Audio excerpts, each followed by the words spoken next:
بسم الله والحمد لله والصلاة والسلام على أشرف الأنبياء والمرسلين سيدنا محمد وعلى آله وصحبه ومن تبعهم بإحسان إلى يوم الدين. أما بعد، السلام عليكم ورحمة الله وبركاته. Unang-una ay pinupuri natin ang Allah subhanahu wa ta'ala na tanging Panginoon at Diyos ng sanlibutan. Naway ang habag at pagpapala ng Allah subhanahu wa ta'ala ay mapasa ating mahal na propeta na si Muhammad sallallahu alaihi wasallam, ganon din sa kanyang mga kasamahan at sa kanyang pamilya at sa lahat ng mga taong tumahak ng kanyang landas hanggang sa huling araw.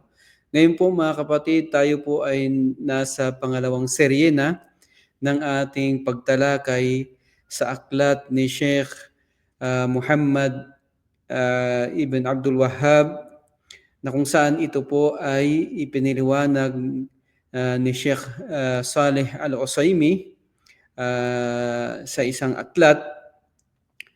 At ito po ngayon ay ating kinukuha upang bigyan ng o ating isalin ito sa wikang Tagalog upang sa ganon ay atin pong makuhanan ng mga aral mula sa aklat na ito.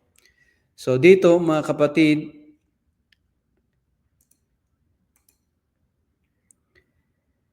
na kung saan ay mababasa natin dito ang pinakaunang sinabi ni Sheikh Muhammad Ibn al-Wahhab dito sa aklat na ito. So kanyang sinabi ito,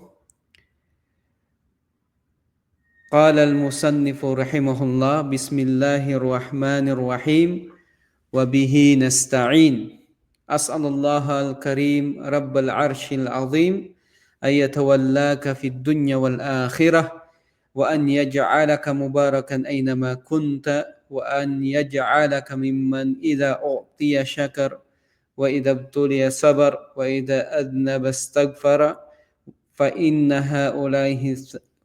هؤلاء الثلاث عنوان السعادة. So si Sheikh Saleh Al-Usaimi, kanyang pinaliwanag ito at kanyang sinabi na ibtada al-musannifu rahimahullah risalatahu bil basmalah muqtasiran 'alayha ittiba'an lis-sunnah fima istaftaha bihi an-nabiy sallallahu alaihi wasallam rasailahu ila al-muluki wat tasanif tajri majraha. So nagumpisa ang si Sheikh Muhammad bin Abdul Wahhab sa kanyang paglimbag ng mensahe na ito sa pamamagitan ng al-basmalah, yung pagsabi ng Bismillahi Ar-Rahmanir-Rahim, sa ngalan ng Allah, ang pinakamaawain, ang pinakamahabagin. So ito mga kapatid ay bilang pagsunod sa pamamaraan na kung saan ito ang ginawa ng Propeta Muhammad sallallahu alaihi wasallam kapag siya ay nagsusulat o nagbibigay ng mensahe at kanya itong ipinapadala sa mga hari. So nagsisimula siya sa al-basmalah. So binabanggit niya ang Bismillahirrahmanirrahim, sa ngalan ng Allah, ang pinakamaawain, ang pinakamahabagin. At sabi niya dito na ang mga aklat na nililimbag sa pananampalatayang Islam para sa kaalaman sa pananampalatayang Islam ay kanilang sinundan ang pamamaraan na ito, na kung saan sila ay nagsisimula sa pagsabi ng Bismillahirrahmanirrahim. So ito ay nangangahulugan lamang na ito yung pamamaraan sa ating pananampalataya, na kung saan kapag tayo ay magsusulat ng isang aklat o kaya kung tayo man ay magsusulat ng ating mensahe sa ating mga kapatid o sa ibang mga tao, ay nagsisimula tayo sa al-basmalah. At pagkatapos sabi niya, thumma da'a liman yaqra'uha bi thalathati da'awat jami'ah. At pagkatapos, si Sheikh Muhammad Ibn Abdul Wahhab, siya ay nagdudua o nananalangin sa magbabasa ng aklat na ito, itong aklat niyang Al-Qawaid Al-Arba'ah, ng tatlong panalangin, ng tatlong mahalagang mga panalangin. So ang pinakauna dito, awwaluha ayatawallahu Allahu fid dunya wal akhirah fayakuna waliyahu Allah. So dito sa pinakaunang panalangin ay nananalangin si Sheikh Muhammad bin Abdul Wahhab sa isang nagbabasa nito na naway ang Allah Subhanahu wa Ta'ala ay ang siyang ang siyang bahalang mangungontrol sa kanya dito sa mundo at saka sa kabilang buhay. So ibig sabihin, kumbaga ang Allah Subhanahu wa Ta'ala, kapag sinabi natin ang Allah Subhanahu wa Ta'ala ang mangontrol sa atin, ay ibig sabihin ay dumedepende tayo sa Kanya. So ang ibig sabihin nun ay humihingi tayo ng tulong mula kay Allah Subhanahu wa Ta'ala. So ito yung pinakaunang dua niya sa isang magbabasa ng kanyang aklat na ito, na naway gawin ng Allah Subhanahu wa Ta'ala na siya yung tagapangontrol sa kanya dito sa mundo, ganun din sa kabilang buhay. Wal waliyu min asma'illahil husna. At pagkatapos sabi niya na ang wali o ang tinatawag na al-wali ay kabilang ito sa mga pangalan ng Allah Subhanahu wa Ta'ala. Wa ma'nahu al-mutasarrifu fi khalqihi 'ammatan bi tadbirihim wa fil mu'minina khasatan bima yanfa'uhum fid dunya wal akhirah. At ang kahulugan, sabi niya, ng al-wali ay na siya ang tagapangontrol sa kanyang sa sangkatauhan, pangkalahatan. Ibig sabihin, siya yung tagapangontrol sa sangkatauhan ng pangkalahatan. So ibig sabihin, walang ni isa dito sa mundong ito na lumalabas sa control ng Allah Subhanahu wa Ta'ala. So ibig sabihin, lahat ay dumedepende kay Allah Subhanahu wa Ta'ala. Wa fil mu'minina khassa. At ganun din sabi niya, sa mga mananampalataya, yung pangungontrol ng Allah Subhanahu wa Ta'ala sa mga mananampalataya, ito ay partikular para sa kanila, na kung saan ito yaong makapagbibigay sa kanila ng benepisyo dito sa mundo at ganun din sa kabilang buhay. So ibig sabihin, mga kapatid, ang Allah Subhanahu wa Ta'ala ang siyang ang tagapangontrol ng lahat ng sangkatauhan dito sa mundong ito. Ito ay pangkalahatan at ganun din sa mga mananampalataya na ito ay partikular sa kanila bilang tulong dito sa mundo at ganun din sa kabilang buhay. Wa thaniha ay yaj'alahu mubarakan aynama kana, ay sababan li kathratil khair wa dawamihi. At yung pangalawang dua ng ni Sheikh Muhammad Ibn Abdul Wahhab sa isang magbabasa ng kanyang aklat, na gawin siya ng Allah Subhanahu wa Ta'ala na mubarak kahit saan man siya naroroon o saan man siya o anumang panahon siya, anumang panahon siya madadala. So ibig sabihin, nagdudua si Sheikh Muhammad bin Abdul Wahhab na naway ang magbabasa ng kanyang aklat ay maging dahilan siya. Okay? Maging dahilan siya ng maraming kabutihan at mananatili sa kanya ang kabutihang ito. So kung titingnan natin, napakabuti ni Sheikh Muhammad bin Abdul Wahhab, na kung saan ay siya ay nagdudua o nananalangin mismo sa magbabasa ng kanyang aklat ng mga ganitong mga panalangin na alam natin na napakalawak at ganun din yung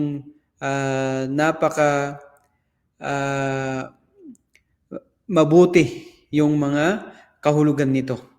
So dito, nagdudua siya na naway maging mubarak ang isang nagbabasa nito kahit saan man siya mapadpad o anumang panahon siya naroroon. So maging dahilan siya ng kabutihan dito sa mundo at ganun din sa kabilang buhay. وثالثها أن يجعله ممن إذا أعطي شكر وإذا ابتلي صبر وإذا أذنب استغفر وعدهن المصنف عنوان السعادة. At yung pangatlo, mga kapatid, na dua o panalangin ni Sheikh Muhammad ibn Abdul Wahhab sa isang nagbabasa ng kanyang aklat na ito, na naway mapabilang siya, itong taong ito, na kapag siya ay ipinagkaloob sa kanya ng Allah Subhanahu wa Ta'ala ang biyaya, siya ay nagpapasalamat. At kapag siya ay sinusubok ng Allah Subhanahu wa Ta'ala, siya ay nagtitimpi o nagtitiis. At kapag siya ay nagkaroon ng kasalanan, siya ay humihingi ng kapatawaran kay Allah Subhanahu wa Ta'ala.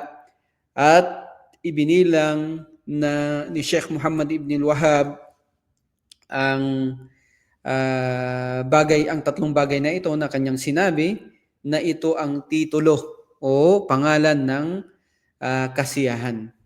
Ito yung titulo o pangalan ng kasiyahan. So binigyan ni Sheikh Saleh Al-Utsaimin ng kahulugan yung unwanus syai.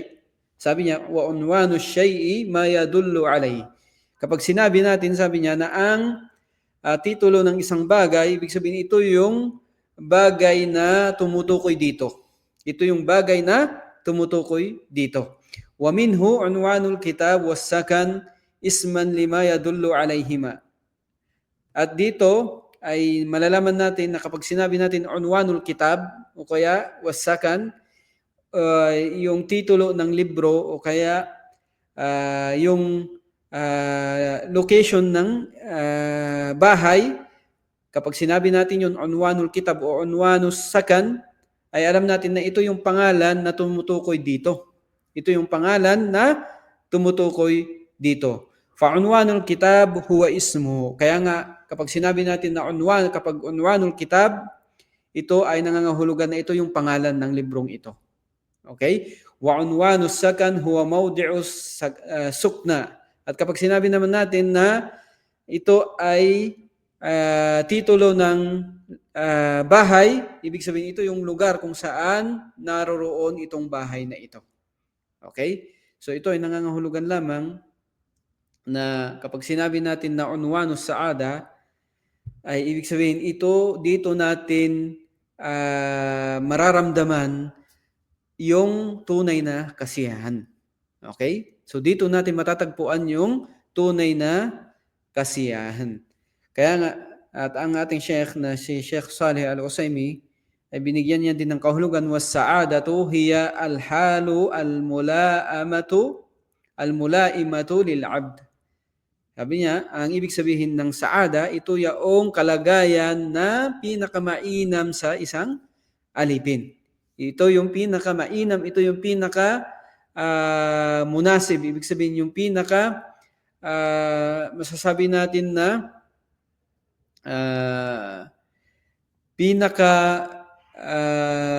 dito natin, ito yung kaibig-ibig o kamahal-mahal para sa isang alipin.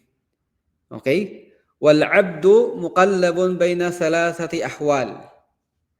Kaya nga ang isang alipin ay siya ay gumugulong sa tatlong kalagayan. Okay? Siya ay gumugulong sa tatlong kalagayan. So ano itong tatlong kalagayan na ito? So dito sinabi na ni'matin wasila wa musibatin fasila wa sayyi'atin hasila wa kullu halin yata'allaqu biha amrun syar'i. So dito, itong tatlong kalagayan na ito, mga kapatid, ay kanyang sinabi na itong tatlong bagay na ito ay ni'matin wasila, yung biyaya na tuloy-tuloy. At alam natin, mga kapatid, alhamdulillah, na yung biyaya ng Allah subhanahu wa ta'ala sa atin kung ating pagmamasdan, sa bawat segundo at bawat araw ng ating pamumuhay dito sa mundong ito ay napakaraming biyaya sa atin ng Allah subhanahu wa ta'ala at ito ay tuloy-tuloy. Ito yung unang kalagayan ng isang alipin, wa musibatin fasila. Isa sa kalagayan din ng isang alipin na dumarating sa kanya yung musiba, yung pagsubok ng Allah subhanahu wa ta'ala. Fasila, ibig sabihin ito yung dumarating o pumuputol sa masasabi natin na kasiyahan o yung maiinam na nangyayari sa ating buhay. Yung itong musiba o kaya pagsubok na ito. Ibig sabihin, hindi ito tuloy-tuloy na nangyayari sa atin. Bagkus, ito ay pumuputol lang sa pangyayari na kasiyahan sa buhay natin at dumadating itong musiba na tinatawag o itong pagsubok na ito. Wasayyi'atin hasila. At yung pangatlo na kalagayan ng isang alipin ay yung sayyi'ah na siya ay nakakagawa ng kasalanan na ito ay talagang nangyayari. Okay? So wala ni isa man na tao dito sa mundong ito na hindi siya nagkakasala. So lahat tayo ay nagkakasala, pero ang pinakamainam sa atin na nagkakasala ay tayo ay magbabalik loob kay Allah subhanahu wa ta'ala. Wa kullu halin yata'allaqu biha amrun syar'i. At lahat ng kalagayan na ito mga kapatid ay mayroon itong kaakibat o kaugnay na batas.